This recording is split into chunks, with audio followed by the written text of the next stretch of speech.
сонгодог хөгжмийн сан.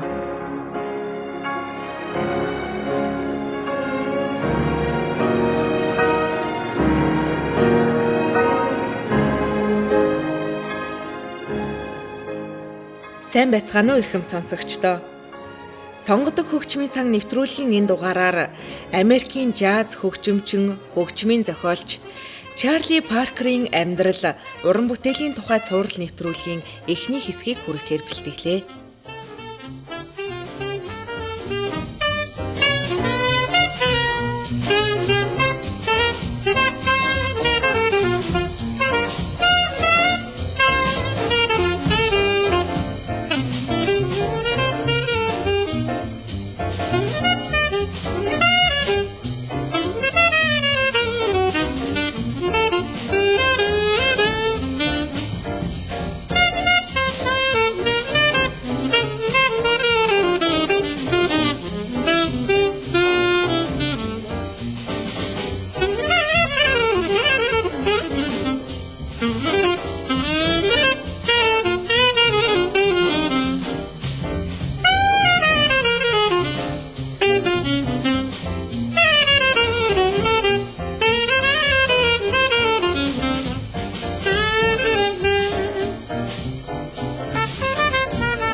Жаз хөгжмийн түүхэнд үзэгчдийн хайртай Луи Армстронг, үзэгчдийг үнэн голоос нь тэвчиж чаддаггүй Чарли Паркер гэсэн хоёр суутан төрсөн гэх яриа байдаг. Бараг л нэг орчноос ийм ялгаатай хоёр хөгжимчин төрсөн нь тунчиг гайхалтай. Чарльз Кристофер Паркер 1920 оны 8 дугаар сарын 29-нд Канзас хотын ойролцоо төржээ. Түүний эцэг Чарльз Паркер нь хөдөөний дуучин, буужигчин нэгэн байсан. Аялан тоглолтоор явахдаа Канзас хотын бүсгүйтэй гэрлэж тэндээ үлджээ. Чарлиг 8 настай байхад тэднийх негрүүдийн хороололд ирж амьдрах болсон юм байна. Эцэг Паркер нь тэнд аль нэгэн клубт ажил олдно доо гэж найдаж байсан. Энэ ч түүний эртнээс бодож төлөвлөсөн зорилго байлаа. Учир нь тэр хороололд саксофончин Лестер Янг, Бен Обстер зэрэг жазын олон нэртэй хөгжимчид амьдарч тоглолт хийдэг байж л дээ. Гэвч бусдын нэгэн адилаар түүний төлөвлөгөө бүтлгүйдсэн байна. Эдийн засгийн гүн хямрал эхэлж хүмүүс юун хөгжимтэй мантай байлаа. Энэ хямрал гэр бүлийн амьдралд нөлөөлж Паркер эхнэр хүүхдээ ан орхиж, харин Чарлигийн ээж бүхэл хайр халамжаа хүүдэн зориулж эхэлсэн байна. Энэ үед Чарли хөгжимд ухаангүй дурлах болж сургуульд ч орлоо. Түүний сургууль сайн дурынхны хөгжмийн хамтлагтай байсан. Энэ хамтлагаас хожим нэртэй болсон олон хөгжимчид төрөн гарсан гэдэг. Нэг өдөр ээж нь 20 плюс мөнгөөр Чарлид дуртай альт саксофон хөгжмийг худалдан авч өгчээ. Хөгжмийн ямар ч ойлголт, суур мэдлэг байхгүй тэр бие дааж сурахаар шийдэж сонссон бүхнийг нь зүгээр л давтаж эхэлсэн байна. Одоо хамтдаа түүний гоцлон хөгжимдсөн надад хэмнэл би бүтээлийг сонсцгоё.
Чарлид туршлагатай олон хөгжимчд багшлах гэсэн боловч тэр хинтэн ч ойртож дотносонгүй. Хөгжмийн зэмсгийнхээ нууцыг өөрөө олохоор шийдсэн тэр ерөнхий эрдмийн хичээлдээ хойрог хандах болсон байлаа. Түүнийг 14 настай байхад ээж нь цэвэрлэгч хийж оройн цагаар тэр гэртээ ганцаараа үлддэг байсан юм. Энэ үед Чарли гэрээсээ гарч ойролцоох кабаред алдартай хөгжимчдийн тоглолтыг сонсохоор очдог болжээ. Бүх хөгжимчдийн дундаас тэр Лестер Янгийг илүүд үзэх болсон байлаа. Удалгүй Чарли сайн дурын хөгжмийн хамтлагт тоглох болж сургуулаасаа ч гарчээ. 15 настайдаа 2-3 хаан ая тоглож сурсан хэрний өөрийгөө том хөгжимчөнд тооцож юр бусын эхэмсэг байдалтайгаар олонний дунд бие авч явах болсон юм. Түүнийг шоосон үзэгчид нэг биш удаа тайзнаас хөөн буулгаж байсан ч үүнийг огт тоодоггүй байлаа. Эртнээс мансууруулах бодисонд дурлах болсон Чарли үүнээсээ болж торны цаанд суугаад авсан юм. Ингэж явхдаа тэр шувуу гэдэг алдарт хочтой болжээ. Бараг хүүхдэрээ шахан байхдаа тэр өөрөөсөө дөрв ихч бүсгүйтэй гэрэлсэн боловч удаан амьдраагүй байна. Энэ бүх үед Чарли нэг ч өдөр хөгжмөөсөө салаагүй гэдэг. Тэрээр 1936 онд автын осолд орж даатгалынхаа мөнгөөр шин саксофон аваад хөгжмийн дээд боловсралтай Томми Дугласын найрал хөгжмөд оржээ. Хамтлаг нь орой бүр тоглолт хийж Чарли ч их хичээж сургуулах болсон байна. Тэр үед The Blue Devils гэдэг найрал хөгжмийн саксофонч Бастер Смит гэгч түүнд багшлах боллоо. 1938 онд Смит хамтлаг байгуулан түүнийг хамтлагтаа авчээ. Чарлид Смит үнэхээр таалагдж түүнийг аав гэж дуудах болсон юм. Тэр хөгжмийн тухай юу хүсснээ л түүнээс сурч байлаа. Тэр жилээ Паркер Чикагод очиж төр ажиллаж байгаад Нью-Йоркт очиж рестораны сав угаагчаар 3 сар ажилласан байна. Тэр ресторанд ажиллахдаа алдартай хөгжимчдийг сонсож хөгжмөр хичээлхээ үргэлжлүүлж чадсан юм. 1939 оны сүүлчээр тэр Нью-Йоркийн жаз хамтлагт хөгжимчин болсон байлаа. Гэсэн ч удалгүй Канзас хот руугаа буцах болж оцсон хойноо төгөлдөр хуурч J. Mac Shane-ийн хамтлагт хөгжимчнөр оржээ. 1941 онд тэдний хамтлаг хэд хэдэн зохиол радиод бичүүлсэн байна. Энэ бол Чарли Паркертэй хийсэн анхны бичлэг. Тэр бичлэгнээс Чарли хожимо дэлхийн жаз хөгжмийн томоохон төлөөлөгч болно гэж дүгнэх арай эрт байсан юм. 1942 оны 1-р сард тэрээр Мак Шэний найрал хөгжимтэй Нью-Йоркод ирж тоглолт хийжээ. Хожим төгөлдөр хуурч Джон Льюис тэр үед Чарли аялгау хэмнэлийн шин зарчмыг олсон байсан гэж хэлж байлаа. Нэг удаа Джерри Ньюман гэгч тэр үед их л ховор байсан жижиг магнитофонд Паркерийн тоглолтыг бичсэн байна. 1942 оны энэ бичлэг Льюисийн тодорхойлсон Паркерийн тухай дүгнэлт үнэн болохыг баталсан юм. Та бүхэн энэхүү бичлэгт орсон "Би шинэ хүнээ олсон" бүтээлийг сонсож байна.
Чарли бусдаас ээлтэд тасархай байсан нь түүний занг харьцаанд сөргөөр нөлөөлсөн. Бусдыг үл тоож, өчүүхэнд тооцдог тэр төвчхийн аргагүй их зантай гэж нэрлэгдэх болсон байлаа. Паркер шоу ганцхан харин бусд нь олон гэсэн зарчмыг амьдралдаа мөрдсөр байжээ. Түүний энэ зангийг засах гэж найз нөхд нь чаддаг ч нэгээр нь тусалсаар байсан. 1944 онд Чарлигийн уран бүтээл эд цэцэглэж байхад алдартай Дизи Гэллеспи түүнийг Билл Экстаны найрал хөгжимд орохыг зөвлөжээ. Магадгүй биеэн хит тоосноос ч юм уу. Удалгүй энэ хамтлагаас хэрүүл маргаантайгаар гарсан байна. Өгүүлэмжийн түр өндөрлөөд хайр гэж юу вэ? Бүтээлийнх нь хэсгээс сонсъё.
Сонгодог хөгжмийн сан нэвтрүүлгийн энэ дугаараар Америкийн жаз хөгжимчин, хөгжмийн зохиолч Чарли Паркерийн амьдрал, уран бүтээлийн тухай цуврал нэвтрүүлгийн эхний хэсгийг хүргэлээ.